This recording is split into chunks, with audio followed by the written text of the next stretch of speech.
가고 있는가, 어떻게 변화를 일으키고 있는가, 그 교회에 대한 변화를 여러분에게 함께 나누고자 합니다. 제가 오늘 주어진 시간 동안 함께 나눌 내용은 원리들을 여러분과 함께 나눕니다. 여러분, 중요한 것은 원리입니다. 문화가 아니라 원리입니다. 문화는 그 지역마다 문화가 다른 것입니다. 중요한 것은 그 에센스가 뭐냐 이거죠. 그 철학이 뭐냐 이거죠.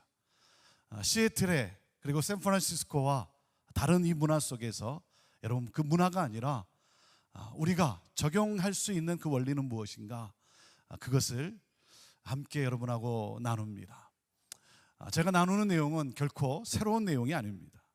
어차피 해 아래 새 것은 없고, 그리고 제가 교회 변화에 대해서 나누는 이 내용들은 여러분의 목사님들이 끊임없이 강조해 왔던 그러한 내용들일 것입니다.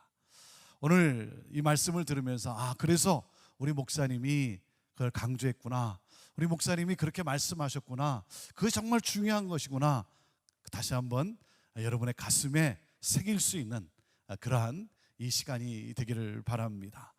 여러분, 생명이 있다는 것은 뭐겠습니까? 생명이 있다는 것은 끊임없이 움직인다는 거예요. 생명이 있다는 것은 정지 상태가 아닙니다. 여러분, 어린아이들 보세요. 어린아이들 보면 생명이죠. 에너지가 있어요. 어린아이가 가만히 있다 그러면 그건 뭔가 문제가 있는 것이죠. 어린아이들은 생명이 있기 때문에, 그 에너지가 있기 때문에 가만히 있지를 못합니다.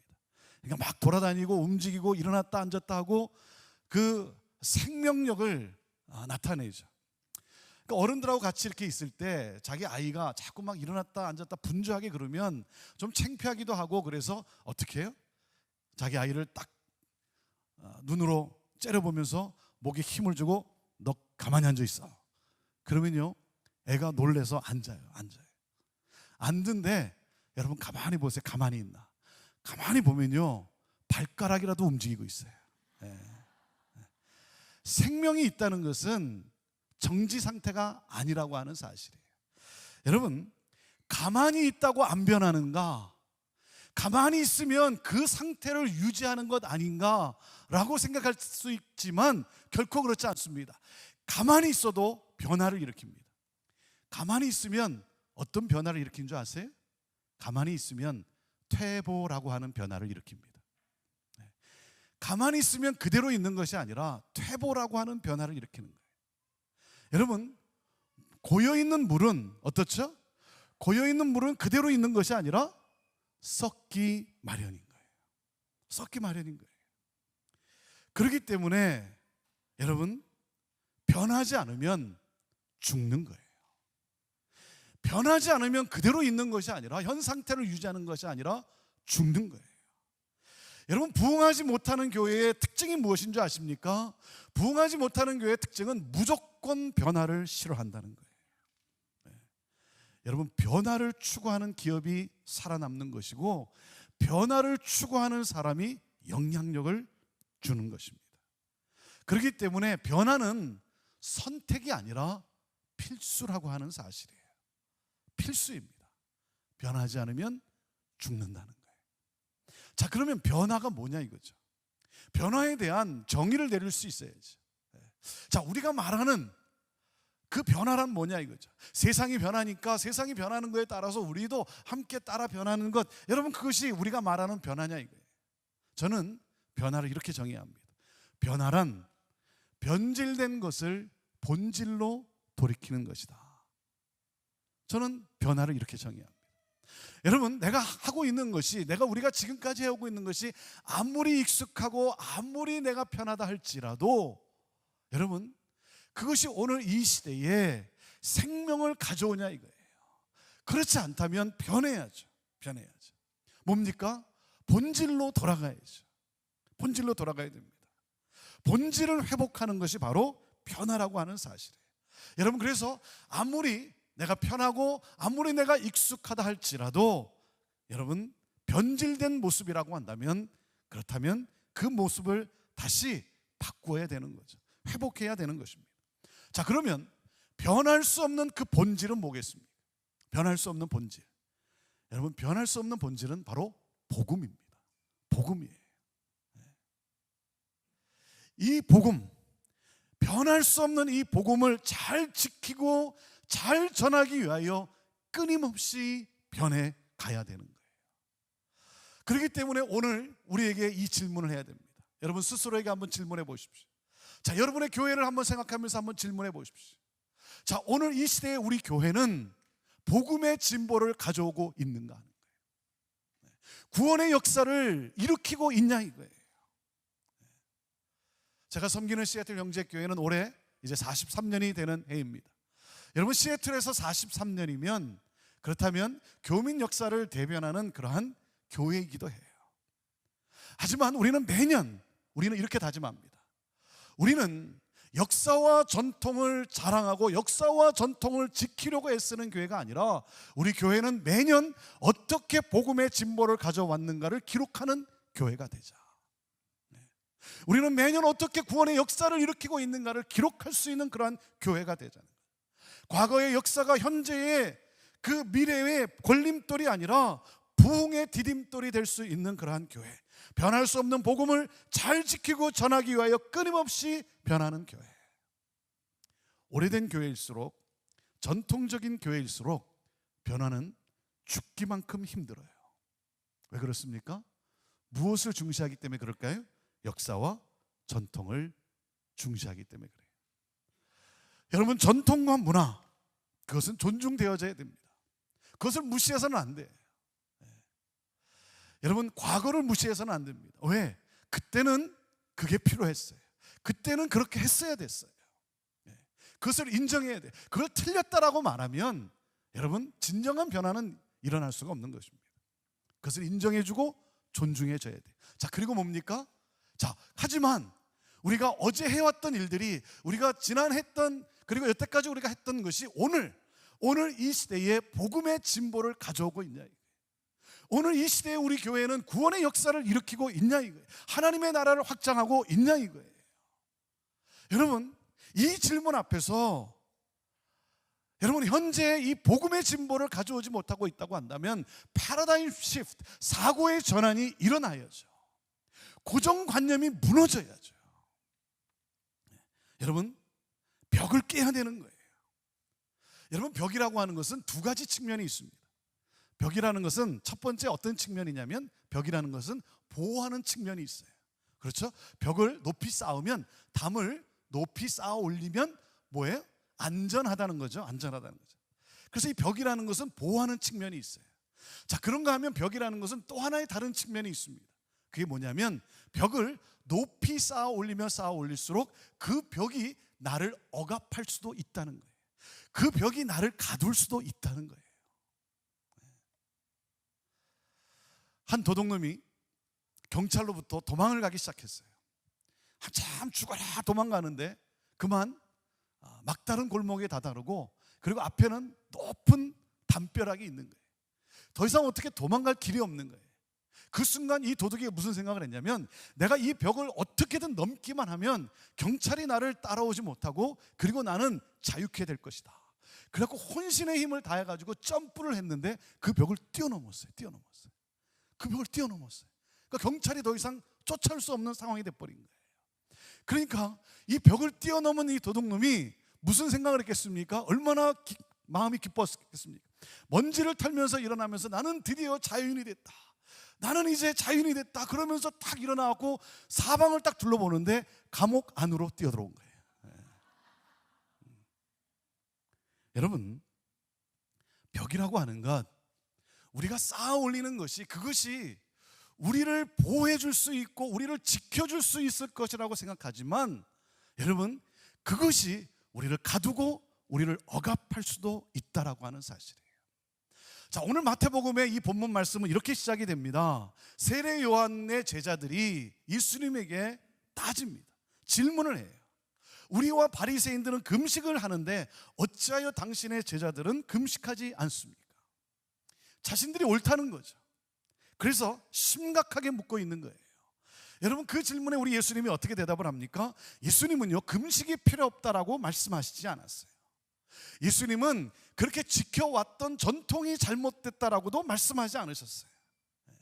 예수님이 말씀하시는 이 내용이 뭐냐면 그들의 전통이 잘못됐다는 것이 아니라 전통주의적 신앙에 대해서 말씀하고 있는 거예요. 전통주의적, 과거지향적 그 모습에 대해서 말씀하고 있는 거예요. 그래서 우리가 잘 아는 대로 이 비유 가운데 예수님이 이런 말씀을 하죠. 새 포도주는 새 부대에 담아야 된다. 여러분, 포도주가 뭡니까? 포도주는 본질이에요. 포도주는 1차적인 것입니다. 부대는 뭡니까? 부대는 2차적인 거예요. 그렇죠? 포도주가 없다면 부대는 없는 거예요. 포도주가 있기 때문에, 그 본질이 있기 때문에 비본질인 부대가 만들어진 거예요. 부대는 2차적입니다.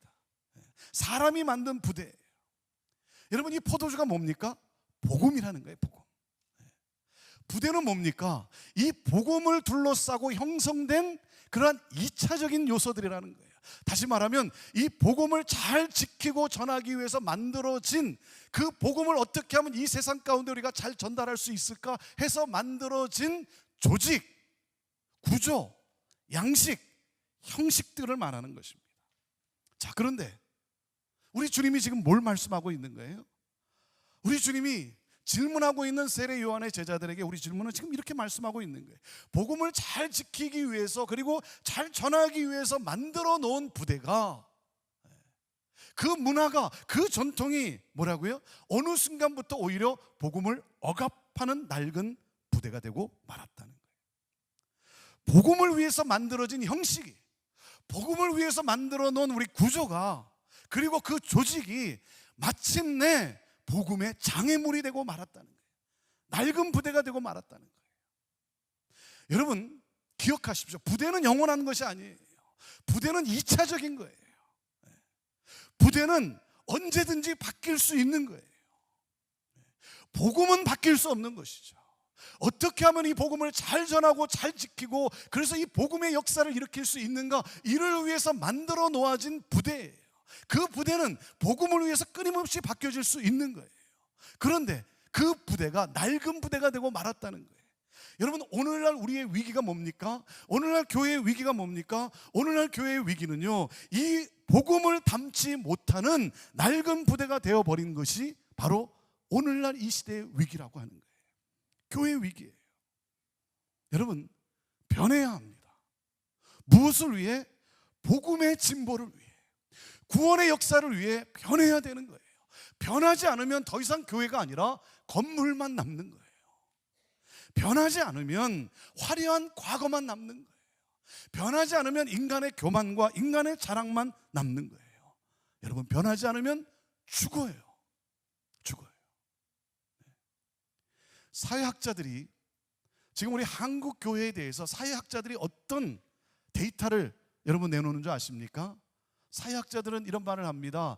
2030년이 지나고 2050년이 될 때까지 한국 교회는 다 없어진다라고 말해요.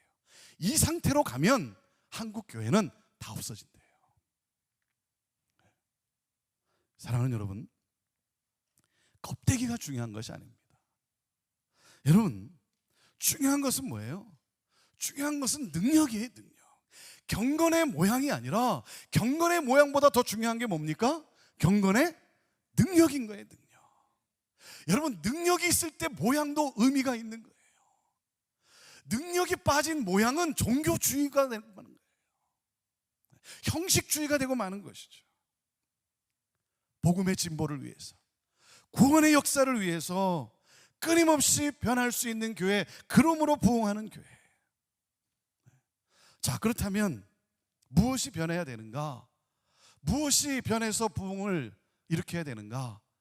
제가 경험한 몇 가지 원리들을 여러분하고 함께 나눕니다. 첫 번째, 교회가 변해서 부흥하기 위해서는 교회에 대한 비전이 있어야 되죠. 교회에 대한 비전을 가져야 돼요.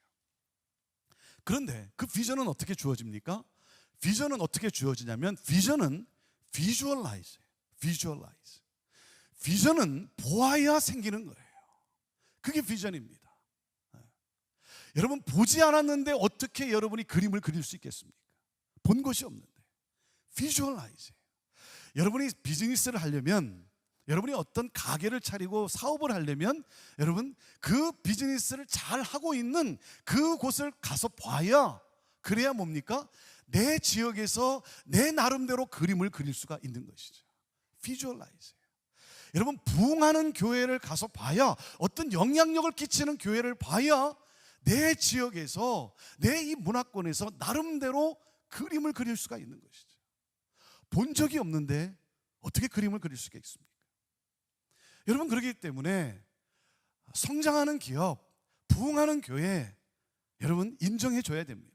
근데 우리 인간은요, 누가 남들이 잘하는 것을 보면 그렇게 인정을 안 하려고 그래요. 우리는 깎아내리는 경향이 있죠. 우리는 과소평가하는 경향이 있어요. 뭐 기업이 막 성장하면 우리는 쉽게 뭐라 그래요? 다 부정이야, 부정 저질러서 저런 거야. 우리는 쉽게 깎아내리려고 그래요.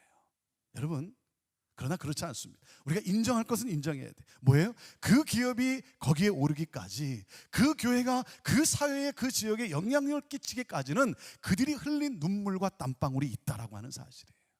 그리고 뭡니까? 중요한 것은 뭐예요? 배우는 거예요. 배우는 거. 어떻게 그 기업이 그렇게 될 수 있었는지, 어떻게 그 교회가 그런 영향력을 끼칠 수 있었는지, 그 중요한 원리가 도대체 무엇인지. 문화를 카피하는 것이 아니라 원리를 카피하는 거예요. 그래서 그 원리를 내 문화 속에서 적용해 가는 것이죠. 저는 교회에 대해서 제가 신학생 때, 그리고 제가 목사가 되면서 굉장히 도전받은 교회가 있습니다. 교회론이 무엇인지를 제가 본 교회가 있어요. 제가 영향력을 준 교회예요. 그 교회가 어떤 교회냐면 시카고에 있는 윌로우 크릭 커뮤니티 처치라고 하는 교회예요. 빌 하이벌스 목사님이 섬기는 교회예요. 여러분이 아마 윌로우 크릭 교회에 대해서 들어본 분들도 있고 아마 가서 직접 보신 분들도 있을 거예요. 저는 제가 케이스 스터디를 하면서, 신학교를 다니면서 그 교회에 대한 케이스 스터디를 하면서, 그리고 그 교회가 하는 교회 컨퍼런스를 제가 참석하면서 저는 거기서 교회를 봤어요. 제가 본 게 뭐냐면 저는 거기서 눈물을 봤어요. 눈물을 봤어요. 여러분 문화를 보는 게 아니에요. 저는 거기서 눈물을 봤어요.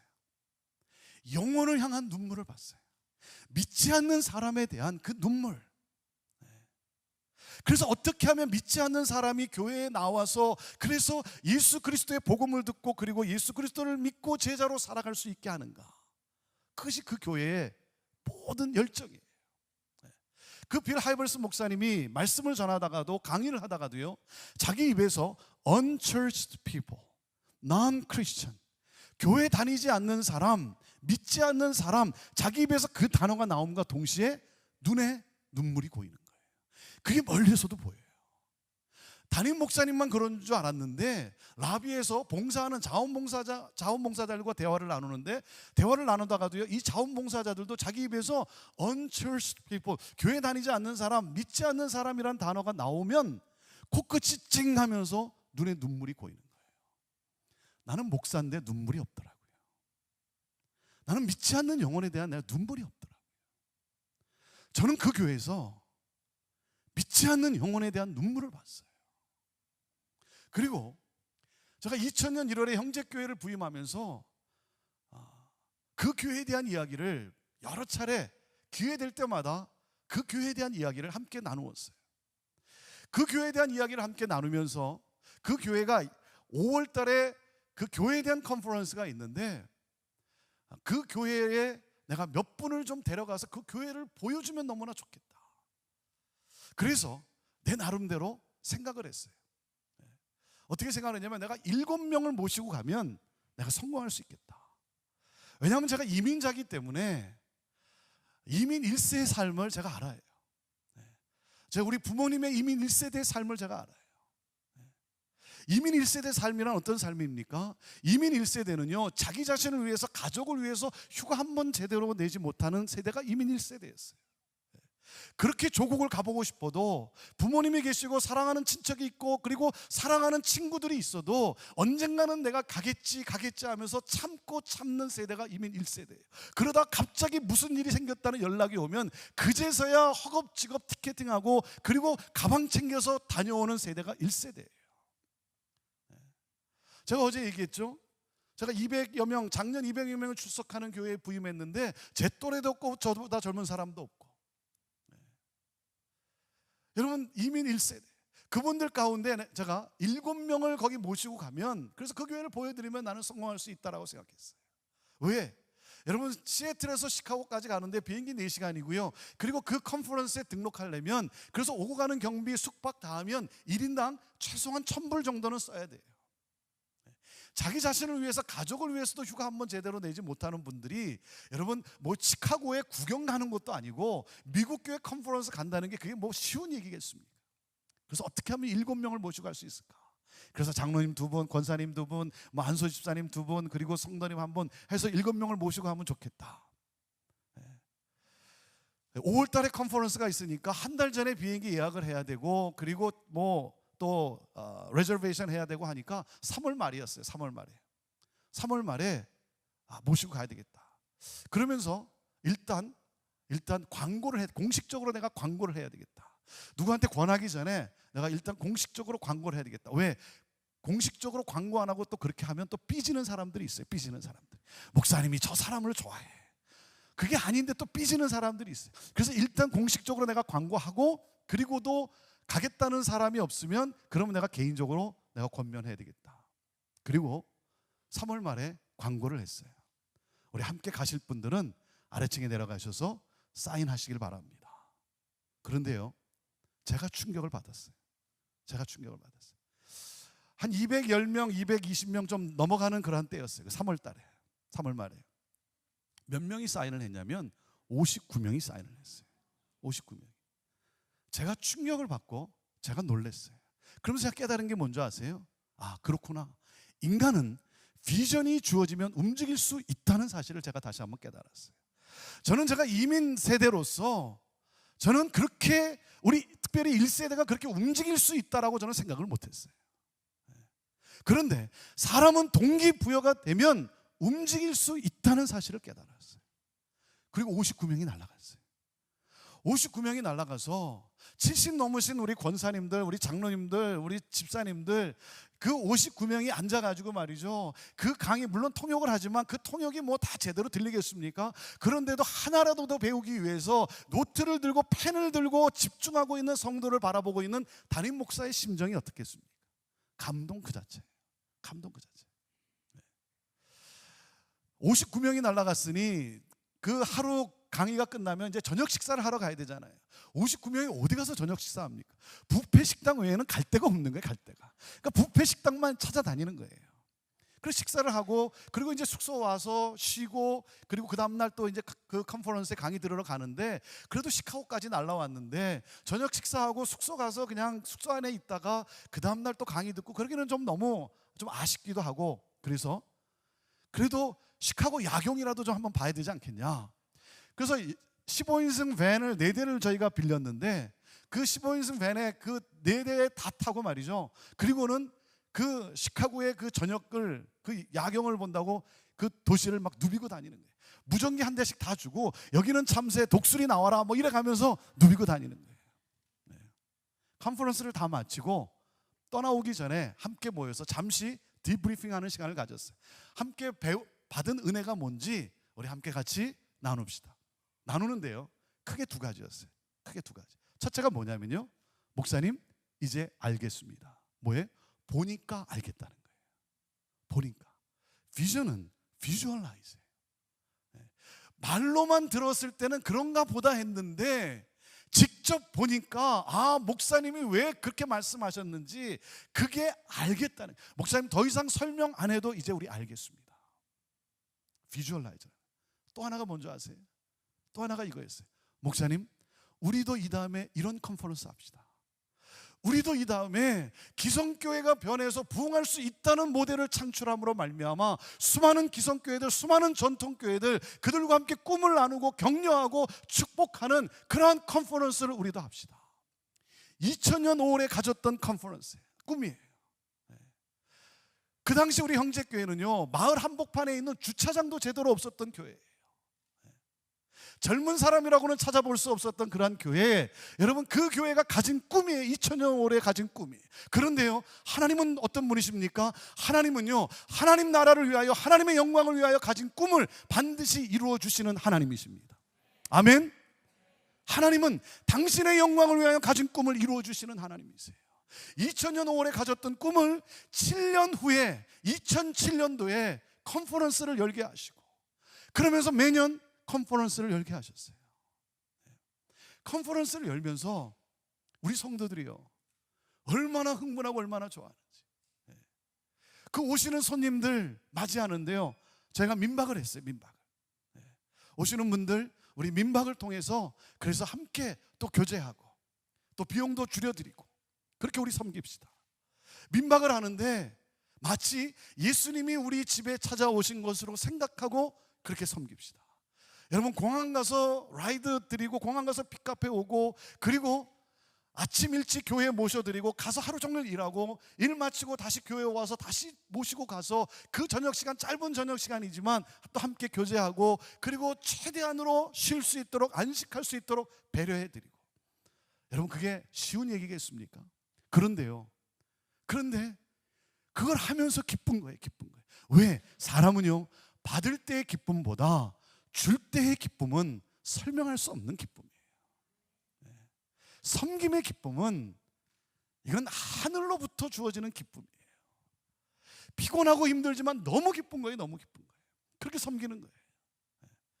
화수목 3일 동안 컨퍼런스 하는데, 수요일날 저녁 마지막 시간은 우리 형제교회가 주일날 어떻게 예배를 드리는지, 그 주일 예배 드리는 그 모습을 그대로 그 마지막 시간에 하기로 했어요. 왜냐하면 오신 목사님들이나 오신 성도님들이 주일까지 다 계시지 못하기 때문에 형제교회가 주일날 어떻게 예배를 드리는지 마지막 시간은 주일 포맷으로 가기로 했어요.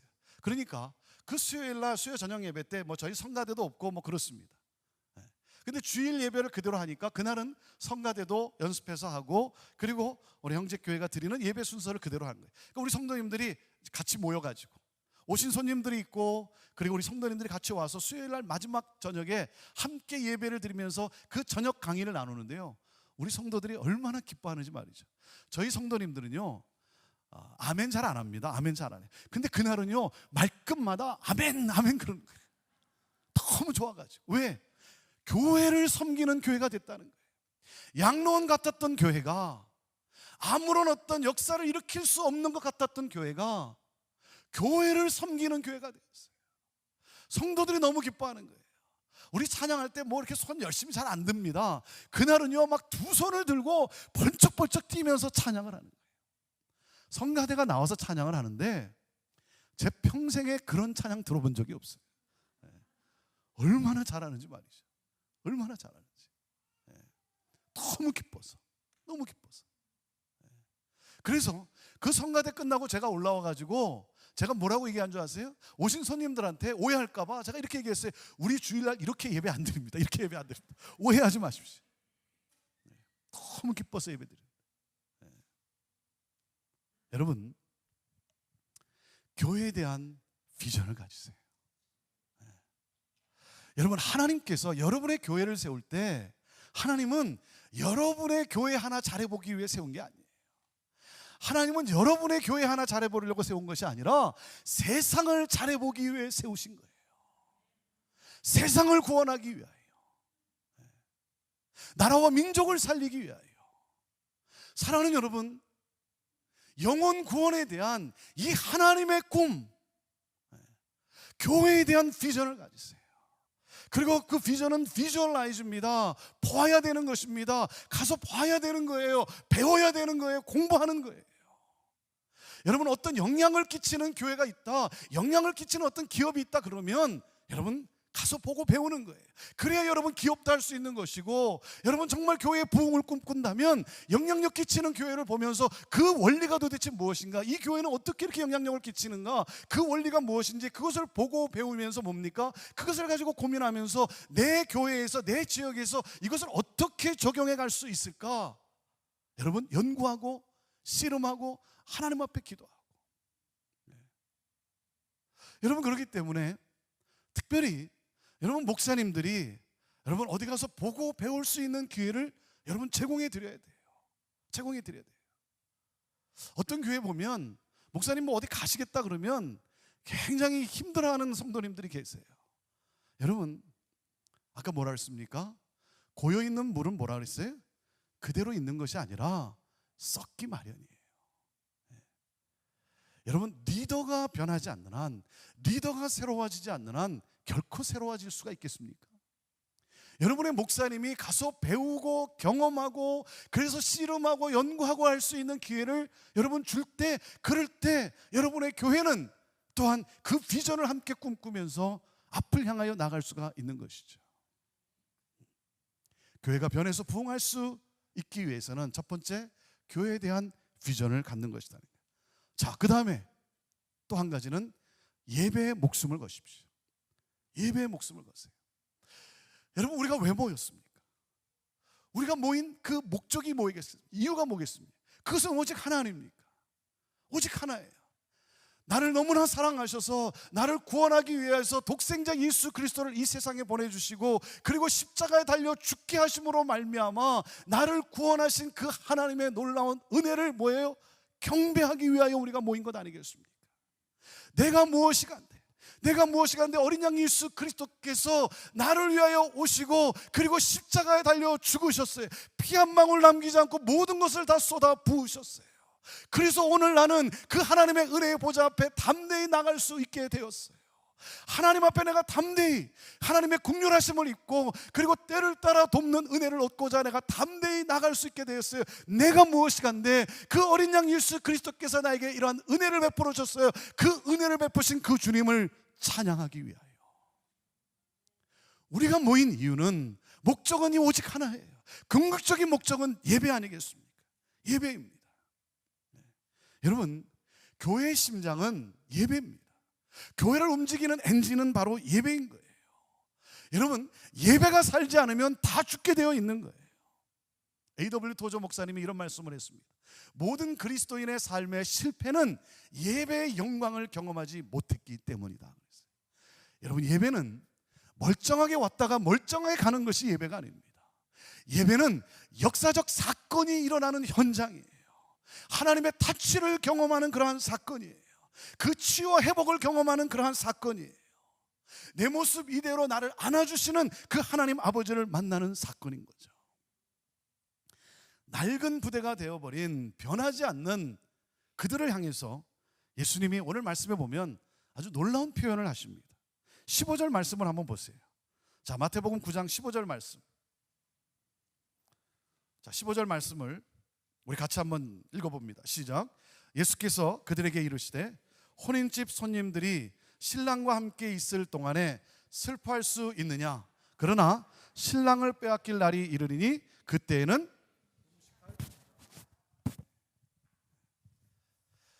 여기에 놀라운 영적 비밀이 있습니다. 우리는 이 말씀을 그냥 지나치기가 쉬운데요, 놀라운 영적 비밀이 있어요. 여러분, 혼인잔치가 열렸다는 거예요. 혼인잔치가 열렸을 때 성령은 여러분 그리스도를 누구라고 표현합니까? 신랑으로 표현해요. 그리고 우리를 누구라고 표현하죠? 신부라고 표현해요. 여러분, 혼인잔치가 열렸어요. 그리고 뭡니까? 신랑이 왔어요. 신랑이신 예수 그리스도가 나에게 왔어요. 그리고 나를 신부라 그러세요. 내가 어떻게 신부입니까? 아니 여러분, 내가 어떻게 예수 그리스도를 신랑으로 맞이할 수 있는 신부냐 이거예요. 내가 아무리 예수님이 좋지만, 내가 아무리 예수님과 함께 하고 싶지만 내가 어떻게 예수님을 가까이 할 수 있는 그런 존재냐 이거예요. 아니 이 죄인이 어떻게 예수님을 나의 신랑으로 맞이할 수 있겠습니까? 그런데요, 예수님이 오셔서 나보고 신부라 그래요. 어여쁜 신부야, 일어나라, 나와 함께 가자. 내 사랑하는 신부야, 나와 함께 가자고 그러세요. 여러분, 이게 웬 은혜입니까? 이게 웬 놀라운 은혜입니까? 상상할 수 없는 은혜가 나에게 임했어요. 내가 그토록 사모하는 그 신랑 되신 예수님이 여러분 나에게 찾아오셨어요. 나에게 찾아오셨어요. 이 놀라운 신비스러움, 이 놀라운 은혜와 기쁨을 여러분 내가 지금 누려야지. 여러분, 왜 금식입니까? 누려야죠. 그 기쁨을 누려야죠. 셀러브레이션이죠. 왜 금식입니까? 자, 금식은 언제 한다 그랬어요? 금식은 언제? 신랑을 잃어버렸을 때예요. 신랑을 잃어버렸을 때. 무슨 말입니까? 그 관계가 끊어져서 더 이상 기쁨을 누리지 못할 때를 말하는 거예요. 예수 그리스도께서 신랑으로 오셨는데도 그 기쁨을 누리지 못하는 나의 모습, 여러분 그것을 괴로워해야 된다는 거예요. 예수님이 나에게 신랑으로 오셨는데 그 은혜가 느껴지지 않는 나의 모습을 통곡해야 한다는 거예요. 무슨 말입니까? 내가 오늘 찬양을 하는데 아무 느낌이 없어요. 나와서 기도를 하는데 졸리기만 하고 말씀이 선포되는데도 들리지도 않고 아무 감동이 없는 것, 여러분 그렇다면 그런 나의 모습을 가슴을 치고 통곡해야죠. 그런 나의 모습 하나님 앞에 무릎 꿇고 괴로워하며 금식해야죠. 새롭게 은혜가 다가왔는데도, 은혜가 오는데도 은혜를 경험하지는 그러한 나의 모습, 여러분 가슴을 치고 통곡하고 금식해야죠. 왜? 낡은 부대가 되어버린 나의 모습, 낡은 부대가 되어버렸는데도, 아무런 은혜를 느끼지도 못하면서도 낡은 부대가 되어버렸으면서도 오늘 여기에 와 있으니까, 예배 순서를 잘 지켰으니까 나는 예배 드린 자로 착각하고 있는 그러한 나의 모습, 여러분 섞고 있는 모습이죠. 전통주의에 빠져서, 과거 지향적에 빠져서 습관적으로, 형식적으로 의식화된 예배를 드리고 있는 그러한 나의 모습을 괴로워해야죠. 괴로워해야죠. 여러분 우리가 드리는 예배는 시간적, 때로 보면 시간적 제한이 있죠. 시간적 제한이 있습니다. 여러분 우리가 드리는 예배가 시간적 제한이 있다 할지라도 우리의 마음은 뭡니까? 우리의 자세는 어떻게 됩니까? 이런 거예요. 하나님, 나 오늘 하나님 만나지 않고서는 이 자리를 떠날 수 없습니다. 나 오늘 하나님의 은혜를 내가 새롭게 경험하지 못하고서는 주여 나는 이 자리 떠날 수 없습니다. 주여 오늘 나를 만나 주옵소서. 하나님 나를 새롭게 하여 주옵소서. 여러분 이 간절한 열망을 가지고 하나님 앞에 예배를 드려야죠. 제가 아직까지 해보질 못했는데요, 제가 우리 교회에서 아직까지 해보질 못했어요. 근데 제가 꼭 한번 해보려고 그래요. 제가 하고 싶은 게 있어요. 그게 뭐냐면 이겁니다. 제가 꼭 한번 해보고 싶은 거. 그게 뭐냐면 예배를 드리고, 그리고 예배를 이렇게 축도하고, 그리고 나면 대부분 이제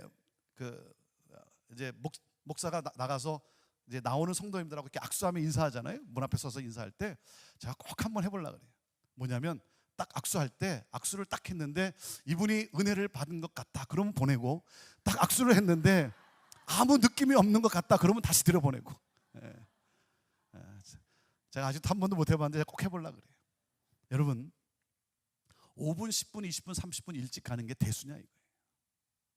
여러분 5분 일찍 가고 10분 일찍 가고 30분 일찍 가는 게 그게 그렇게 중요하냐 이거예요. 하나님을 만나고 가야죠. 하나님을 만나고 가야죠. 아니 여러분 이 세상이 어떤 세상입니까? 여러분 일불 버는 게 여러분 전쟁 아닙니까? 전쟁. 세상 속에서 전쟁에 시달리다가 여러분 주님의 교회, 주의 몸된 교회에 나와서 하나님 앞에 나와서 그 하나님을 만나고, 그리고 하나님이 주시는 은혜를 새로 경험하고 체험하고 치유와 회복을 경험하고 주님이 주시는 힘과 능력을 가지고 다시 세상을 향해 나가야죠. 왔던 모습 그대로 아무 변화 없이 아무 느낌 없이 돌아간다면 여러분 그야말로 얼마나 안타까운 일입니까? 제가 가장 안타까운 것은 뭐냐면요, 오긴 왔어요. 와서 뭔가는 했어요. 뭔가는 했는데 아무런 변화 없이 다시 월요일을 맞이하는 성도들의 모습을 생각할 때 너무나 안타까운 거예요. 일주일 내내 돈 버느라고 일하느라고 치이고 시달리고 상처받고 오해받고 그리고 욕먹고 당하고 그랬는데, 주의 몸된 교회에 나와서 예배 가운데 나를 새롭게 하시는 하나님을 만나지 못하고 그 주님이 주시는 새 은혜와 새 힘을 경험하지 못하고 다시 한 주간을 똑같은 모습으로 맞이할, 마치 다람쥐 쳇바퀴 돌듯이 뭔가 하기는 했는데 왔던 모습 그대로 다시 가는 성도들을 볼 때 너무 안타까운 거예요. 여러분 그래서 예배에 목숨을 거는 거예요. 그래서 말씀에 목숨을 거는 거예요. 하나님을 만나고 가야죠. 여러분 예배의 부흥 없이는 그 어떤 것도 변할 수 없습니다. 하나님의 임재를 경험할 수 있는 그러한 예배, 정말 우리는 나를 만나주시고 나를 새롭게 해주시는 그 하나님을 만나서 기뻐하고 감격하고 찬양하는 그러한 예배를 드리고 있냐 이거예요. 아니면 예배의 전통에 사로잡혀 있지는 않냐 이거예요. 예배 문화에 사로잡혀 있어서 뭔가 기계적인 예배, 그냥 순서 지킨 것 가지고 예배 드린 것으로 가는 그러한 모습 아니냐 이거예요. 문화에 사로잡혀서. 여러분, 우리가 만들어 놓은 문화가 있어요. 예배에 우리가 만들어 놓은 문화가 뭐죠? 어떤 문화입니까? 우리 작년 세대, 여러분, 우리가 만든 예배 문화가 뭡니까? 이거죠. 묵찬 기찬 설기찬 축 아닙니까? 네? 묵찬 기찬 설기찬 축. 네. 묵도해야 되고 찬송해야 되고 기도하고 설교하고 기도하고 찬송하고, 그리고 뭐예요? 마지막에 뭐예요? 축도. 축도 왜 합니까? 축도를 왜 하죠? 왜? 이거 왜 합니까? 이거 안 하면 예배 안 끝나니까? 예배 끝내기 위해서 합니까? 왜 하는지도 몰라요. 왜 우리가 이 순서를 지키는지도 몰라요. 너무 습관적으로, 너무 기계적으로 그냥 이거 순서 지켰으니까 예배 드린 것으로 알고.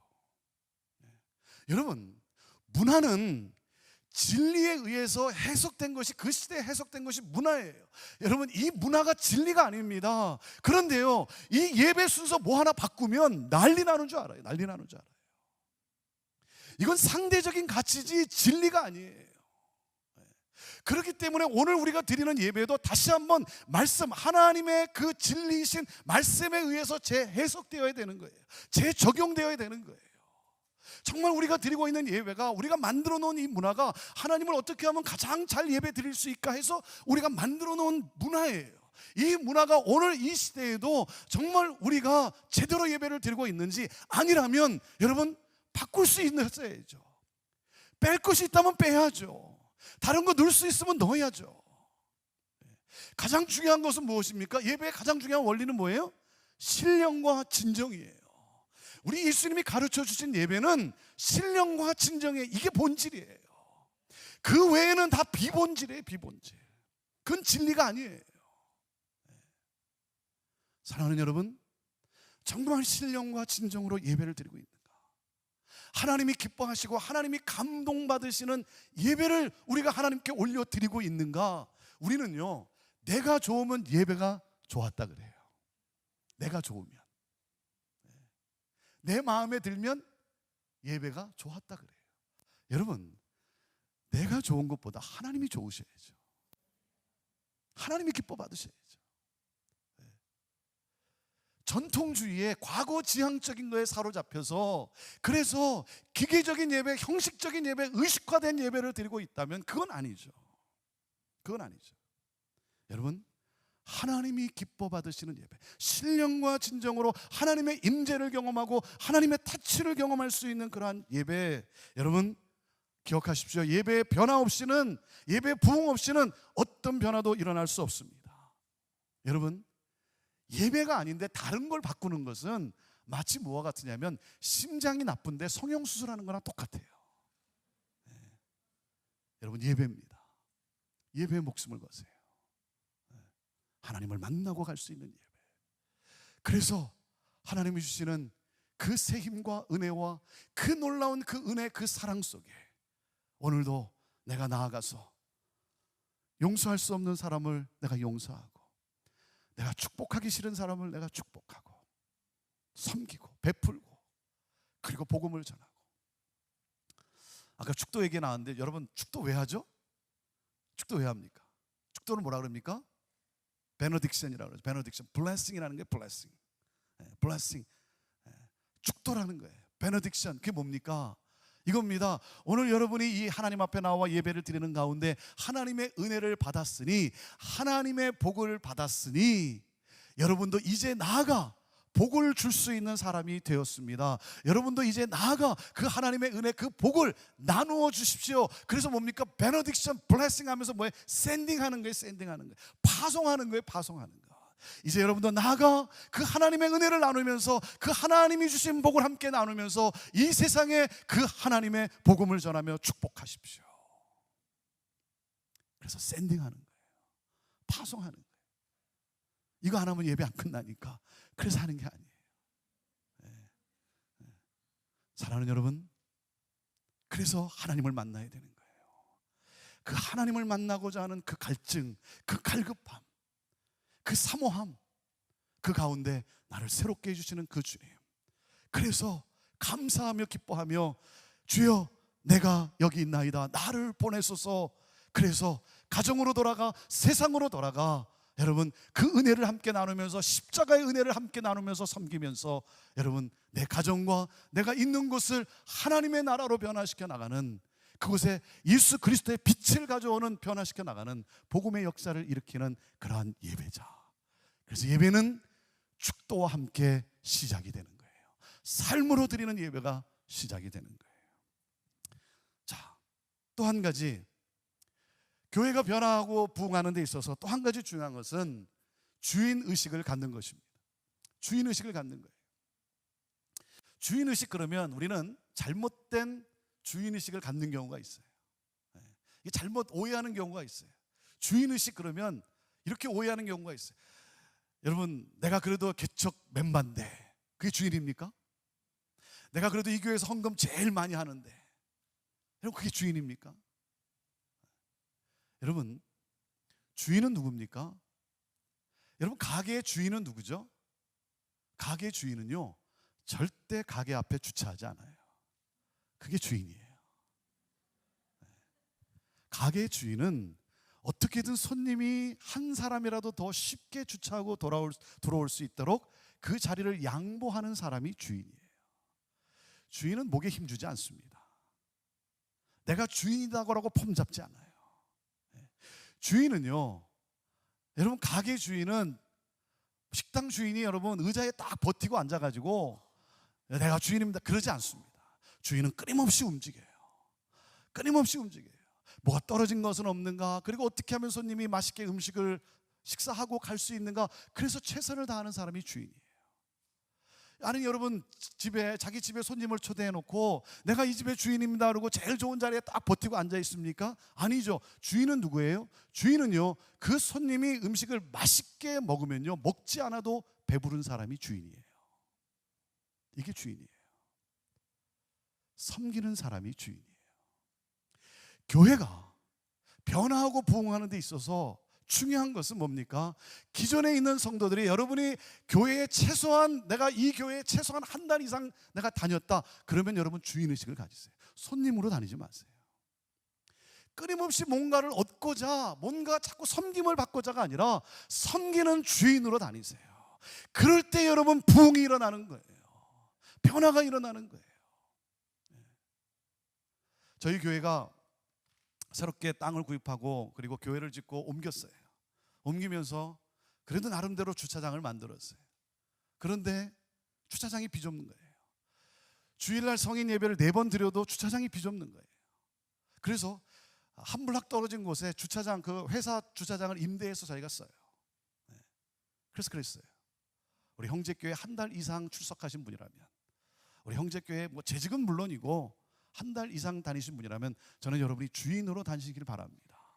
자리 하나 양보하는 것이 바로 구원의 역사를 일으키는, 전도의 구원의 역사를 일으키는 놀라운 그러한 섬김 아니겠습니까? 그래서 건강하신 분들은 우리 한 블락 떨어진 곳에 주차하시고 셔틀버스가 움직이니까 셔틀버스 타고 오시든지, 아니면 날씨가 좋으면 그 걸어오는데 한 5분 걸려요. 5분 걸려요. 날씨 좋은 날은 걸어오면서 건강한 두 다리를 주신 하나님께 감사하면서 예배의 자리로 우리 나아갑시다. 우리 교회 내에 있는 주차장은 우리 연로하신 분을 위해서, 그리고 어린 자녀를 둔 분을 위해서 우리 양보합시다. 그런데요, 목사가 그렇게 광고했다고 그 말을 듣고 순종하고 그리고 따라하는 성도들을 볼 때 눈물 나는 거예요. 눈물 나는 거예요. 어떤 때는요, 비가 주룩주룩 오는데도 그 연세 많으신 분이 주차하고 그리고는 걸어오시는 경우도 있어요. 걸어오시는 경우. 한 사람에게라도 더, 내가 지금 아직까지 내가 걸을 수 있을 때 내가 한 사람을 위해서라도 내가 더 섬기고, 내가 이제 좀 있으면 더 이상 걷지 못할 때, 그럴 때 할 수 없을 텐데 건강한 이 두 다리를 주신 하나님께 감사하면서 말이죠, 그 걸어오는 모습을 볼 때 너무 감사하는 거예요. 감격스러운 거죠. 여러분 주인의식을 가지세요. 기존에 제가 2000년 1월에 부임하고 그리고 이제 예배를 드리는데 막 사람들이 오기 시작하는데 뭐 할 수 있는 게 뭐가 있겠어요? 200명이 앉으면 꽉 들어차는 그런 자리였어요. 그러니까 뭐 더 이상 뭐 어떻게 할 수가 없으니까 할 수 있는 것이 이제 예배를 늘리는 수밖에 없는 거죠. 예배를 늘려도 안 되는 거예요. 그런 가운데 요 앞에 요 두 줄이 우리 장로님들이 앉아요. 요 앞에 두 줄이. 거기 장로석이라고 안 써 있어요. 근데 참 희한하게 아무도 거기 안 앉아요. 장로님 외에는 절대 안 앉아요. 참 신기하더라고요. 그 장로석이라고 안 써 있는데도. 네. 근데 예배를 드리는 자리가 없는 거예요. 그래서 우리 장로님들한테 그랬어요. 우리 장로님들, 우리 주인으로 섬깁시다. 우리 자리 없는데 우리 불편한 자리 가서 앉읍시다. 불편한 자리. 뭐 이렇게 주로 가운데라든지 이렇게 불편하잖아요, 좀. 그렇죠? 다 이렇게 가급적이면 뭐 가장자리에 앉고 싶고 뭐 그렇지 않습니까? 우리 장로님들 우리 불편한 자리 가서 앉고, 아니면 자리 없으면 우리 서서 예배 드립시다. 우리 장로님들이요, 그렇게 헌신하고 그렇게 섬기는 거예요. 사람은요, 참 얼마나 이상한 줄 아십니까? 여러분, 하나님 앞에 공통적으로 기도하는 게 뭡니까? 다 누구나 여기 나와서 기도할 때나 다 교회를 위해서 기도할 때 공통적으로 기도하는 것이 다 부흥을 위해서 기도해요. 건강하게 교회가 성장하고 부흥되게 해달라고 기도하죠. 그렇지 않습니까? 뭐 여기 나와서 기도하는 분 중에 뭐 하나님 우리 교회 말아먹게 해주세요, 뭐 그렇게 기도하는 사람이 어디 있겠습니까? 네. 여러분, 부흥을 위해서 기도하면 하나님은 그 부흥에 하나님은 응답해 주세요. 아멘. 하나님의 영광을 위한 일인데 어찌 하나님이 가만히 있겠습니까? 여러분, 그렇기 때문에 부흥을 위해서 기도했으면 뭡니까? 부흥에 대한 대비가 있어야죠. 부흥을 준비해야죠. 여러분, 부흥이 일어날 때 보면 어떤 현상이 일어납니까? 사람이 많이 모이는 것을 부흥이라고 말할 수는 없습니다. 사람이 많이 몰려오는 것, 그걸 부흥이라고 말할 수는 없어요. 그걸 부흥이라고 말할 수는 없지만, 그러나 부흥이 일어날 때 보면 여러분, 나타나는 현상 중에 포텐셜이 있으면 사람의 숫자가 늘어나기도 한다는 거예요. 여러분, 그러면 감사하고 기뻐해야죠. 그런데요, 사람이 어떤 존재냐면요, 그러니까 한 달에 한 가정 등록할까 말까 하던 교회가 매주 몇 가정씩 와서 등록을 하기 시작하는 거예요. 그러니까 기존에 있는 성도님들이 얼마나 기쁘겠습니까? 너무 기뻐하는 거예요. 너무 기뻐하는 거예요. 그런데요, 한 3개월쯤 지나기 시작하니까 그때부터는 미워하기 시작하더라고요. 새로 오는 사람을 미워하더라고요. 이게 인간입니다. 이게 인간이에요. 하나님이 부흥에 대해 응답하셔서 사람을 보내주는데 처음에는 좋아했는데 미워하기 시작해요. 왜 그래요? 왜 그럴까요? 내가 불편해졌어요. 내가 불편해졌어요. 그러니까 새로 오는 사람이 싫은 거예요. 여러분, 이 기득권을 내려놓을 수 있어야 돼요. 왜 그러냐면 그전에는 내가 10분 늦게 와도 내 자리가 있어요. 내 자리가. 내가 가서 앉을 자리가 있어요. 또 어느 때 오면 어디 가서 앉을 자리가 있었어요. 그리고요, 언제 오면 마을 한복판에 마을회관을 그걸 구입해서 예배를 드렸던 교회이기 때문에 따로 교회 주차장이 없습니다. 그냥 스트리트 파킹이에요. 그러니까 교회를 오래 다니신 분들은요, 언제 몇 시에 어떻게 오면 어디에 주차 자리가 있다는 걸 알아요. 그러니까 딱 와서 주차하고 다 들어와요. 그런데 사람이 막 몰려오기 시작하고 하니까 조금만 늦으면 교회 주변에는 아예 주차장 찾기가 힘들고, 한 10분 늦으면 세 블락 떨어진 곳에 주차해야 겨우 주차할 수 있는 거예요. 그러니까 겨울철에는 시애틀이 또 우기입니다. 우기철에 비가 부슬부슬 내리니까 어떻게 됩니까? 세 블락 떨어진 곳에 주차하고 걸어오니까 어떻게 돼요? 기분이 나쁜 거예요. 불편한 거예요. 그러니까 미워하더라고요.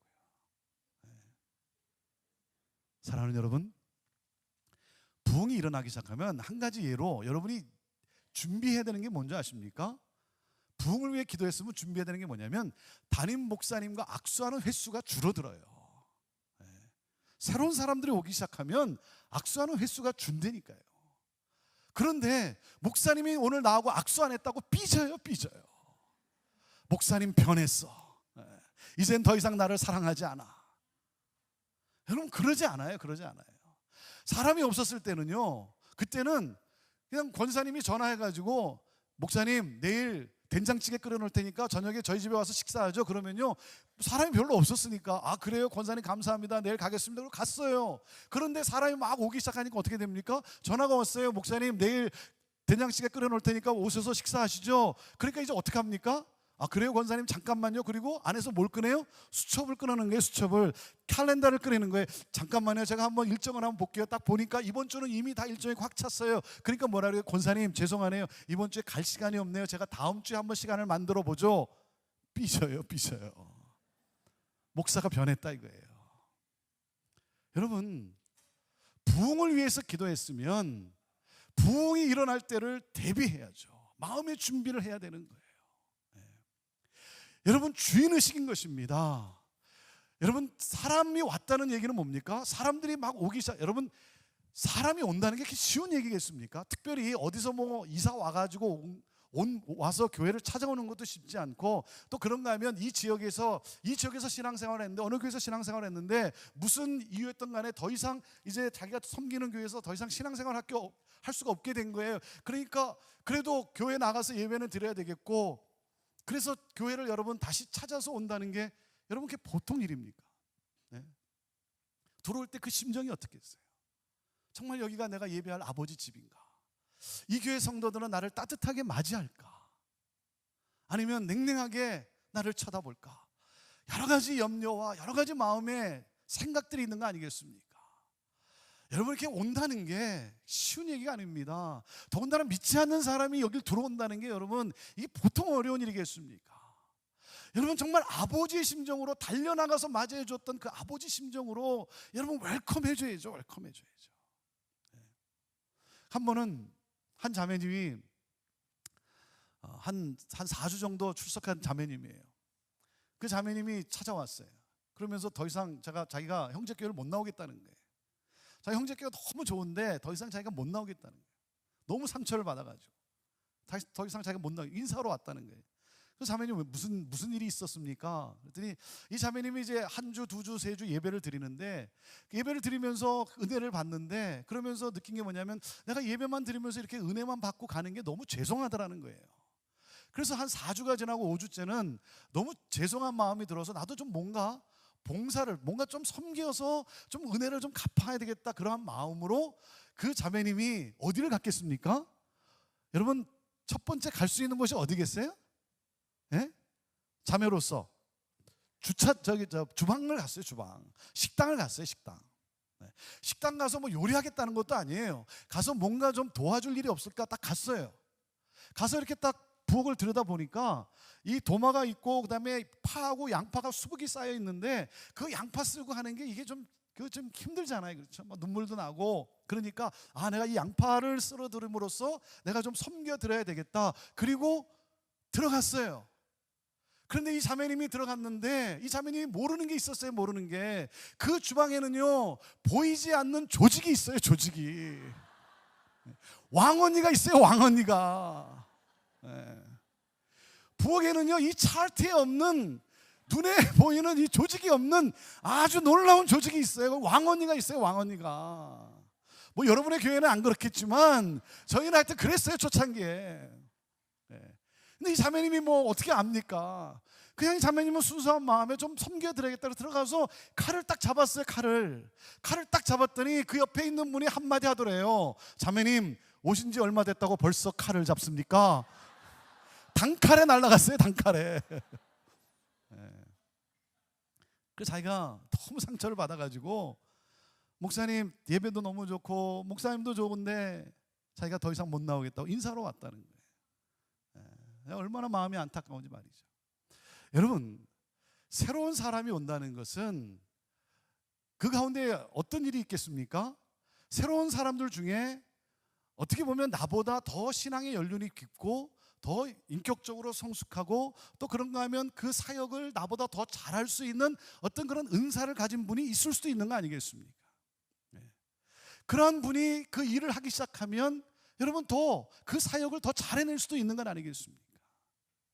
그러니까 그분을 세워드리기 위해서 놔야죠.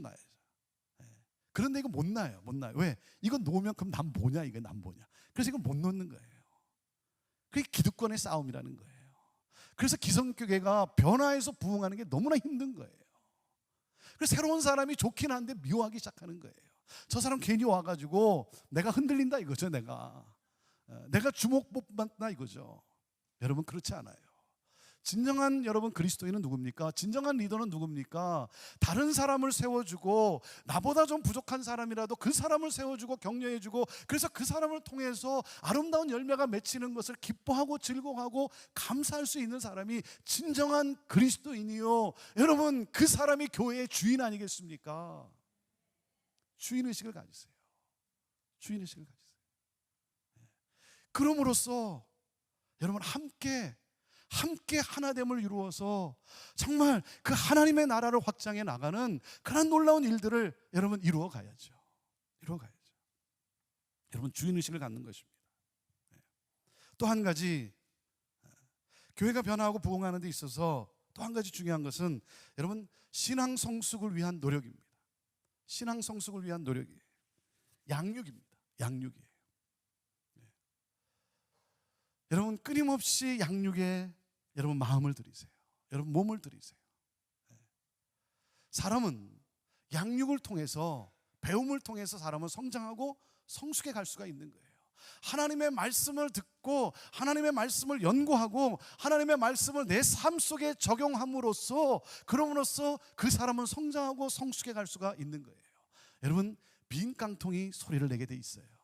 그렇죠? 소리를 낼 때 보면요 그럴듯해요. 근데 가만히 들어보면 다 죽자고 하는 거 아닙니까? 그래서 저희는 외칩니다. 배우든지 가르치든지 둘 중에 하나 하십시오. 배우기 싫으면 가르치시고, 가르치기 싫으면 배우십시오. 중간은 없습니다. 여러분 끊임없는 양육입니다. 여러분 이민 목회를 하면서 목사가 갖는, 자기도 모르는 사이에 갖는 유혹이 뭔지 아세요? 시험에 빠지는 게 뭔지 아십니까? 이겁니다. 목회를 하다 보면요 그 성도를 알아가다 보면 목사가 빠지는 그 유혹 시험이 뭐냐면 이거예요. 힘든데, 그 성도님 참 힘든데 뭘 또 나오라고 하나, 집에서 쉬게 하지, 이거예요. 여러분 얼마나 힘듭니까? 이민생활, 여러분 하루에 새벽부터 저녁 늦게까지 대부분 노동 아닙니까? 노동. 그리고 저녁에 또 나오려면 저녁 식사 제대로 못하고 문 걸어 잠그자마자 허겁지겁 나와야 되는 거예요. 오늘도 말이죠 이렇게 저녁 시간에 이렇게 나와 있는데 여러분 이게 얼마나 귀한 일입니까? 정말 여러분 대단한 분들이에요. 대가리가 단단한 게 아니고 여러분 정말 대단한 분들이에요. 이게 얼마나 귀한 일입니까? 하나님 더 은혜를 위해서 주어진 그 내 직분, 사명, 그거 감당하기 위해서 말이죠. 참 얼마나 귀한 일입니까? 그런데요 자기도 모르는 사이에 너무 힘드니까, 우리 성도님들 너무 힘든데 뭘 또 나와서 제자 양육한다 그러고, 뭘 또 나와서 기도해야 한다 그러고, 뭐 부흥해야 한다 그러고, 뭐 성경 공부한다고 뭘 또 나오라고 하나, 집에 가서 쉬게 하지. 여러분 그런다고 우리가 사냐 이거예요. 그래서 우리가 사냐 이거예요. 아니죠.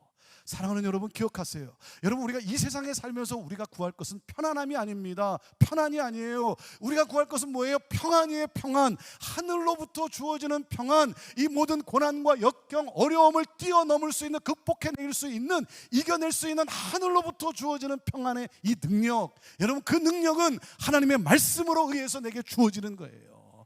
말씀의 능력을 여러분 경험하기 시작하면 여러분 어떠한 상황도 우리는 이겨낼 수가 있는 거예요. 평안을 추구하세요. 하나님의 말씀을 사모하세요. 말씀을 향해서 끊임없이 나아가세요.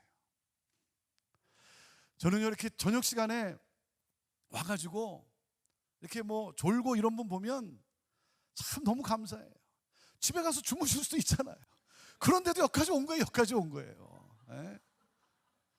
피곤하지만 그래도 여기까지 온 거예요. 졸더라도 여러분 얼마나 감사한 일입니까? 너무 감사한 거죠. 그래도 하나님 사랑해서, 그래도 하나라도 배우기 위해서. 몸이 피곤하면 여러분 졸 수밖에 없고 잠잘 수밖에 없어요. 피곤한데 그걸 어떻게 이기겠습니까? 하지만 그러한 상황 속에서도 하나님을 바라보고 하나라도 더 배우기를 원하고 하나님의 은혜를 더 체험하기를 원할 때 여러분 그 가운데서도 역사하시는 하나님을 만나고 돌아가게 될 줄로 믿습니다. 여러분 그렇기 때문에 여러분 끊임없이 양육에 내 삶을 드리는 거예요. 여러분 교회가 아무 큰 문제도 아닌데, 아무 문제 같지도 않은데 작은데 그 작은 것 때문에 교회가 부르르 떨고 막 교회가 흔들리기 시작하는 걸 보면 공통적으로 그 교회의 문제가 뭔지 아십니까? 제가 경험해 보니까 공통적으로요 그 교회는 양육 체계가 없다는 거예요. 양육 시스템이 없다는 거예요.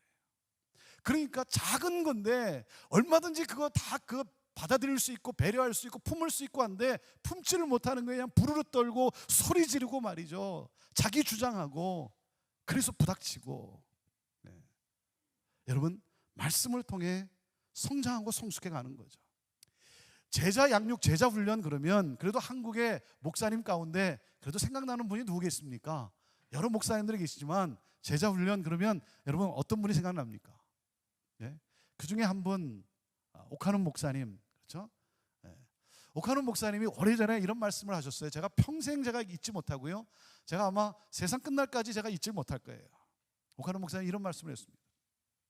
진돗개 순종도, 여러분 진돗개 아시죠? 진돗개 순종 이렇게 말씀하세요.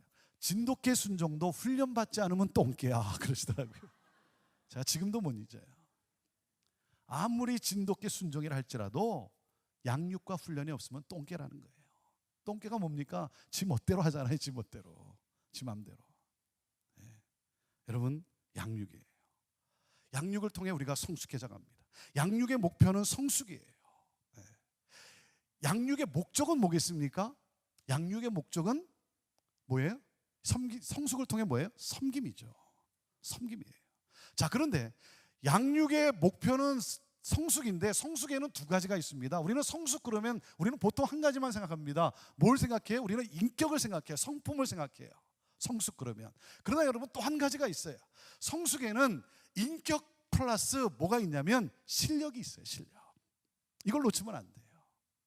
여러분, 양육을 통해서 뭐예요? 실력을 쌓는 거예요. 실력을. 여러분, 사랑도 실력입니다. 실력 없으면 사랑 못합니다. 여러분, 어린아이는 사랑을 못해요. 왜? 사랑은 오래 참고 그랬어요. 어린아이는 못 참아요. 못 참아요. 그래서 어린아이는 사랑할 수가 없는 거예요. 그 여러분, 양육을 통해 실력을 쌓는 거예요. 사랑의 실력을 쌓는 거죠. 여러분, 실력이에요. 여러분 생각해 보세요. 여러분이 어디 뭔가 몸에 좀 이상이 있어서 의사 선생님을 찾아간다 할 때 여러분 할 수만 있으면, 여러분이 어떻게든 할 수만 있다면 그 분야에 저명한 분을 여러분 찾아갈 거 아니겠습니까? 여러분 아무 의사나 찾아갑니까? 아니죠. 그래도 그 분야에 내가 할 수만 있다면 그 유명한 분 찾아갈 거 아니겠습니까? 아니, 의사 선생님 찾아가가지고 내 병명을 쭉 얘기했는데 의사 선생님이 다 듣고는 가만히 있다가 하는 말이, 그래요? 잘 모르겠지만 한번 째봅시다. 여러분 그거 어떻게 몸을 맡깁니까? 네. 여러분, 실력을 쌓는 거예요. 뭐예요? 복음의 실력을 쌓아야죠. 복음의 실력을 쌓아야죠. 아니, 교회를 10년, 20년, 30년을 다녔는데 복음이 무엇인지 5분에 한번 설명해 보라면 설명할 수 있어야죠. 한번 나와서 복음에 대해서 1시간 강의해 보라 그러면 여러분 1시간 강의할 수 있어야죠. 아니, 여러분 복음이 뭡니까? 독생자 예수 그리스도, 하나님이 여러분 독생자 예수 그리스도를 십자가에 죽이신 이 하나님의 놀라운 은혜, 이 복음, 인류를 살릴 수 있는, 나라와 민족을 살릴 수 있는 복음을 우리가 가졌는데, 여러분 그 복음이 뭔지를 설명할 수 없다면, 하나님이 누구신지를 설명할 수 없다면, 아니 교회를 5년 10년 다녔는데도 성령 하나님이 누구신지를 내가 말할 수 없다면 그건 아니죠.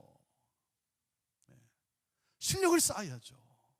3분이 주어지면, 아니 길 가다가 1분이 내게 주어지면 여러분 그 1분 동안에 그 사람에게 복음이 무엇인지를 여러분 설명할 수 있는 실력을 갖춰야죠. 그러지 않다면 독생자를 여러분 주신 하나님의 마음이 얼마나 아프겠습니까?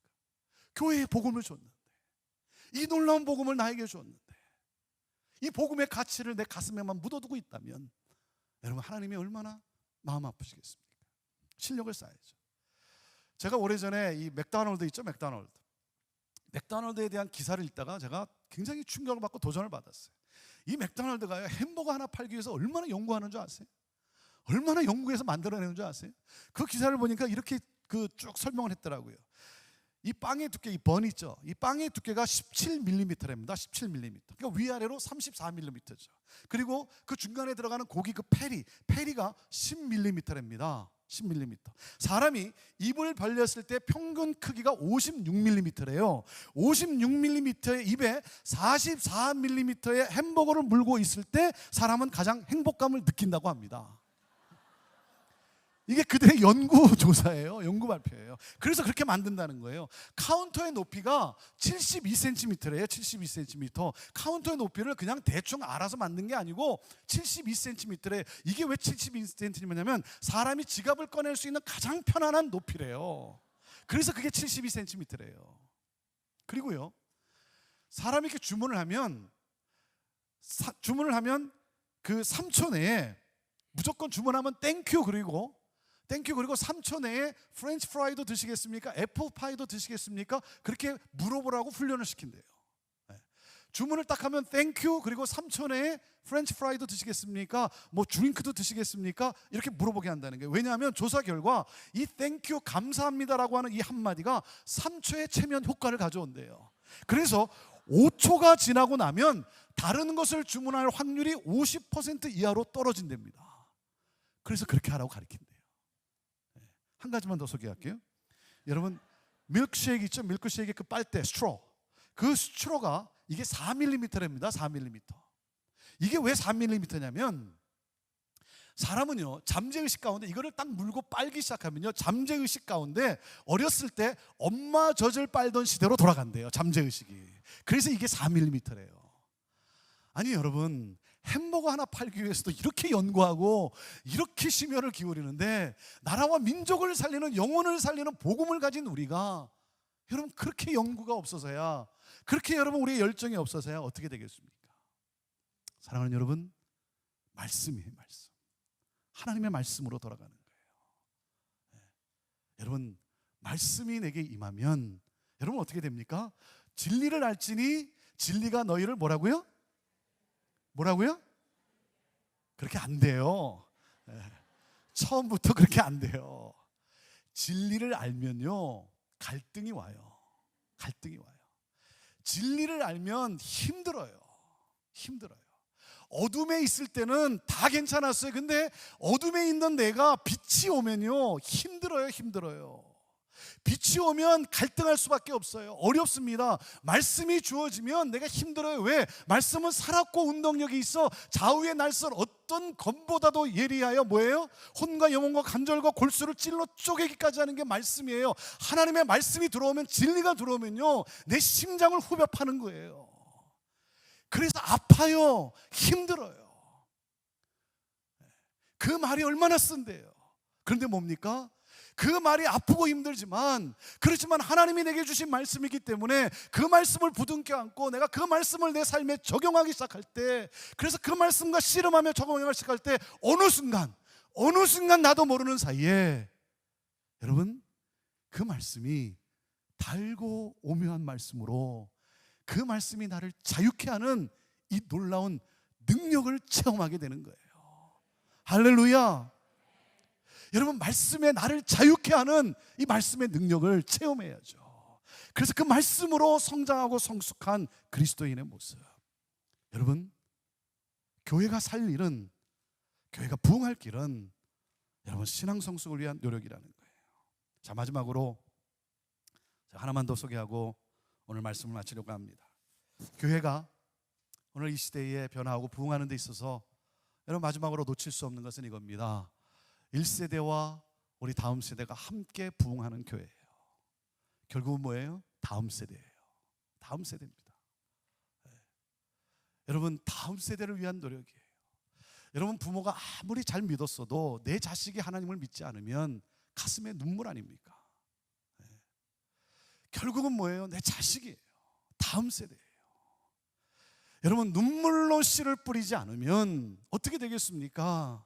여러분, 눈물로 씨를 뿌리는 자가 기쁨으로 단을 거두게 되어 있는 거예요. 이 시대에 여러분, 우리 다음 세대에 쏟아부어야죠. 우리 1세대는 여러분, 어떤 환경이든 어떤 상황이든 우리는 믿음을 지키고 우리는 하나님 나라 가요. 우리는 믿음을 놓치지 않아요. 여러분, 그러나 다음 세대는 달라요. 연약한 우리 다음 세대들, 여러분, 그들이 여러분 굳건한 반석 위에 설 수 있도록, 믿음 가운데 설 수 있도록 여러분 그들을 위해 쏟아야죠. 쏟아부어야죠. 여러분, 그들을 세워줘야죠. 오늘 이렇게 보니까 우리 청년들이 많이 와 있어요. 나는 웬 청년들이 오늘 이렇게 와 있는지 내가 이해가 안 돼요. 오늘 같은 날 밖에 나가서 놀 일이 얼마나 많습니까? 놀 일이. 근데 얼마나 감사한 일입니까? 여기 청년들이 있다는 게 얼마나 감사해요. 우리 젊은이들이 있다는 게 얼마나 감사해요. 여러분, 내가 믿는 하나님이, 그들이 믿는 하나님이 동일한 하나님이라고 한다면, 그들도 동일한 하나님을 믿고 있다고 한다면, 여러분 뭡니까? 우리 1세대는 뭡니까? 우리 어른 세대는 뭡니까? 그들이 하나님을 예배하고 그들이 하나님을 섬기는 데 있어서 그들의 에너지와 그들의 크리에이티브한 그들의 창의성을 다 발휘해서 하나님께 예배할 수 있도록 여러분 배려해 줘야죠. 그렇잖아요. 네. 여러분, 그들이 가지고 있는 에너지, 그들이 가지고 있는 이 창조성, 그걸 발휘할 수 있도록 하나님께 여러분 쏟아부을 수 있도록 길을 열어줘야죠. 여러분, 나하고 안 맞는다고 해서, 내 스타일하고 안 맞는다고 해서 여러분 자꾸만 여러분 그걸 죽이면 어떻게 되겠습니까? 못하게 하면 어떻게 되겠어요? 못 있죠. 떠나는 거죠. 제가 중고등부 전도사도 했고 제가 영어 목회도 했는데요, 요즘은요 제가 영어 목회 이렇게 들어가서 중고등부 들어가서 이렇게 찬양할 때 보면요, 저도 감당이 안 돼. 왜 이렇게 소리는 큰지 제가 감당이 안 돼요. 왜 이렇게 스피커 볼륨이 높은지 말이에요. 그 베이스가 말이죠, 벙벙거리는데 막 가슴이 울렁울렁거려요. 예. 그리고 찬양을 할 때 보면 저게 무슨 찬양이지 말이죠, 가사 따라하기도 힘들어요. 가사 따라하기도. 예. 여러분, 그렇다고 해서 제가 왜 이거 부르냐, 이 찬송가 좋은 거 있는데 찬송가 불러야지 바꾸라 그러고 왜 이렇게 볼륨이 크냐, 제가 가서 자꾸 볼륨을 낮추고 내리고 그런다면, 여러분, 우리 젊은 친구들이, 우리 다음 세대가 어떻게 되겠습니까? 여러분, 동일한 하나님을 예배한다면 그들이 가지고 있는 그 창의성을 가지고, 에너지를 가지고 하나님을 예배할 수 있도록 배려해 줘야죠. 세워줘야죠. 그래서 그들이 믿음에 더 굳건히 설 수 있도록 여러분 그렇게 섬겨줘야죠. 여러분, 가정에서는 부모가 누구를 위해 삽니까? 자식을 위해 살아요. 그렇죠? 여러분, 내 자식이 하나라도 더 먹을 수 있고 내 자식이 하나라도 더 좋은 것 입을 수 있으면 부모는요 안 먹어요. 부모는 안 사 입습니다. 그게 여러분 가족 아닙니까? 교회도 마찬가지예요. 교회가 어른을 존중하고 어른을 존경하고, 그렇죠. 그렇지만 뭡니까? 우리 어른 세대는 뭡니까? 똑같은 거예요. 교회에서도 뭡니까? 내가 존경을 받는데 급급한 것이 아니라 뭐예요? 젊은이들이에요. 다음 세대예요. 여러분, 이 세상이 얼마나 힘듭니까? 갈수록 정말 우리 여러분 자녀들이 이 세상에서 믿음을 지키고 이 세상에서 여러분 믿음의 역사를 가져오는 하나님의 일꾼으로 세워진다는 게 여러분 얼마나 힘듭니까? 여러분, 이 세상에 내보내기 전에, 부모의 품을 떠나 세상으로 나가기 전에 여러분 그리스도의 용사를 만들어야죠. 그리스도의 군사를 만들어야죠. 그래서 캠퍼스에 들어가서, 사회에 들어가서 그리스도인으로서 삶으로 영향을 끼칠 수 있도록 여러분 키워내야죠. 길러내야죠. 이게 1세대의 책임 아니겠습니까? 그래서 다음 세대를 다음 세대를 위해서. 사랑하는 여러분, 그러므로 함께 부흥할 수 있는 그러한 교회. 오늘 이 성경에 보면 세례 요한의 제자들이 이렇게 질문을 합니다. 우리는 금식을 하는데 어찌하여 당신의 제자는 하지 않습니까? 어찌하여 이렇게 물어봐요. 여러분, 어찌하여가 없어져야 돼요. 어찌하여가 없어지고 뭡니까? 어떻게 해야 되겠습니까? 라고 물어야 돼요. 근데 많은 경우 어찌하여로 자꾸 물어봐요. 우리가 늘 그렇게 해왔는데, 우리는 옛날부터 그렇게 해왔는데 왜 바꾸려고 하냐? 어째서 바꾸려고 하냐? 뭐예요? 전통화예요. 전통화. 과거 지향적이에요. 사람은요 자기도 모르는 사이에 과거에 익숙할 수밖에 없어요. 익숙함에 길들여집니다. 전통과 관습에 길들여지게 되어 있어요. 왜? 내가 편하기 때문에 새로운 것을 거부하게 되어 있어요. 그것이 사람이에요. 그렇지 않습니까? 여러분, 찬송가 부를 때, 찬양 부를 때 우리 여러분 최소한 여러분 50 넘으신 분들 한번 생각해 보세요. 여러분, 모르는 찬양 나오면 힘들잖아요. 모르는 찬양 나오는데 여러분 은혜가 됩니까? 따라가기 급급하죠. 모르는 찬양 나오면 은혜가 잘 안 되죠. 그런데 어떤 찬양을 불러야 은혜가 됩니까? 지금까지 지내온 것 주의 크신 은혜라, 이거 불러야 뭔가 속이 찡하고 뭔가 가슴에 뭉클하고 말이죠.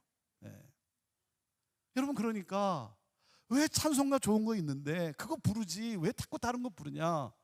여러분, 그러면 어떻게 되겠습니까? 그러면 어떻게 되겠어요? 사랑하는 여러분 문화예요. 문화예요.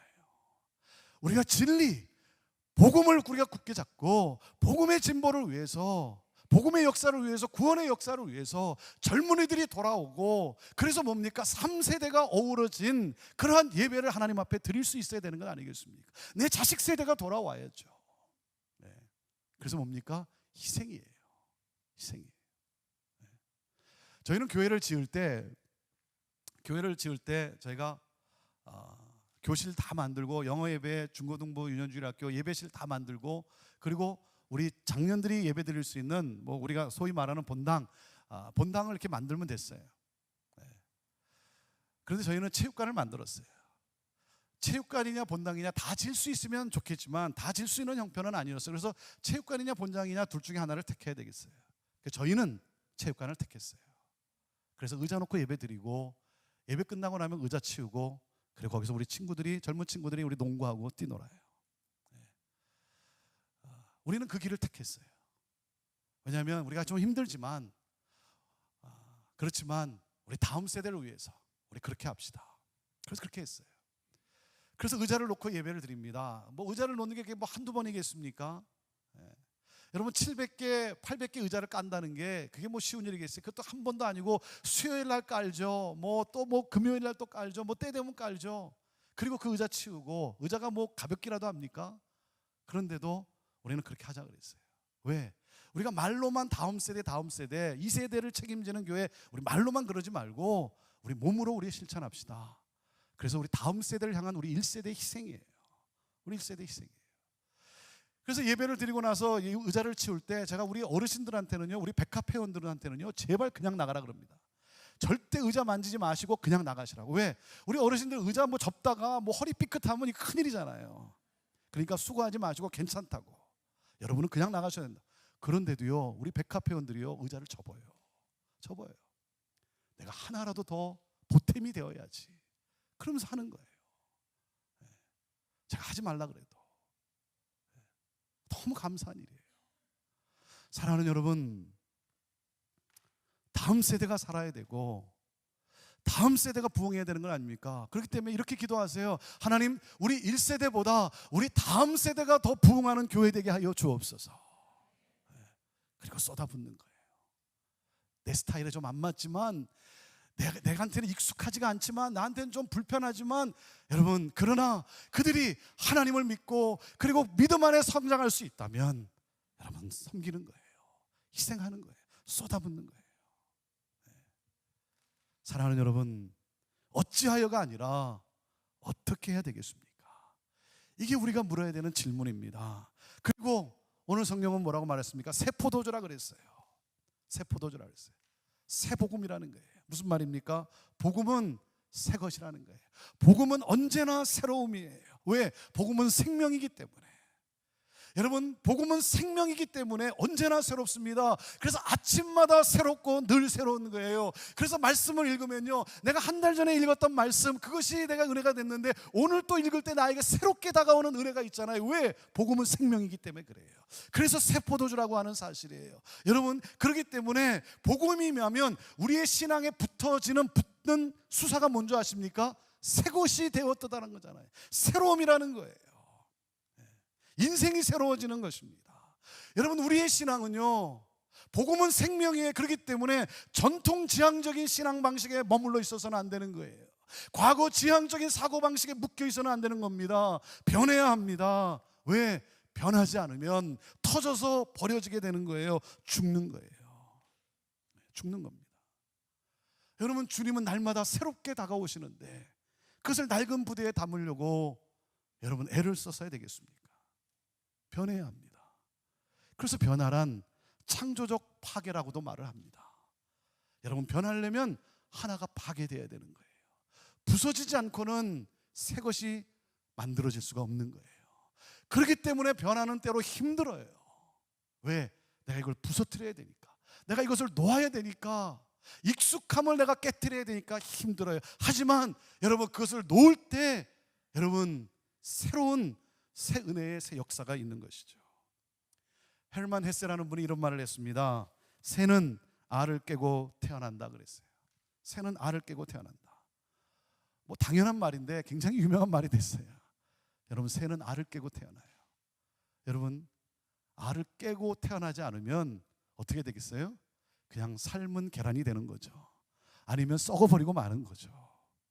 여러분, 깨어짐이 있을 때, 변화에 대한 여러분 결단이 있을 때, 거기에 늘 새롭게 역사하시는 복음의 놀라운 역사가 임하는 것 아니겠습니까? 변할 수 없는 이 복음을 잘 지키고 전하기 위하여 끊임없이 변하는 교회. 사랑하는 여러분, 여러분의 신앙생활이 끊임없이 성장과 성숙을 향해 변화될 수 있게 되기를 바라고, 그러므로 여러분의 교회가 여러분 이 시대에 하나님의 복음의 역사를 가져오는, 나라와 민족을 살리는 그러한 복음이 왕성히 증거되어지는 그러한 교회로 끊임없이 변화 부흥되기를 주님의 이름으로 축원합니다. 기도합시다.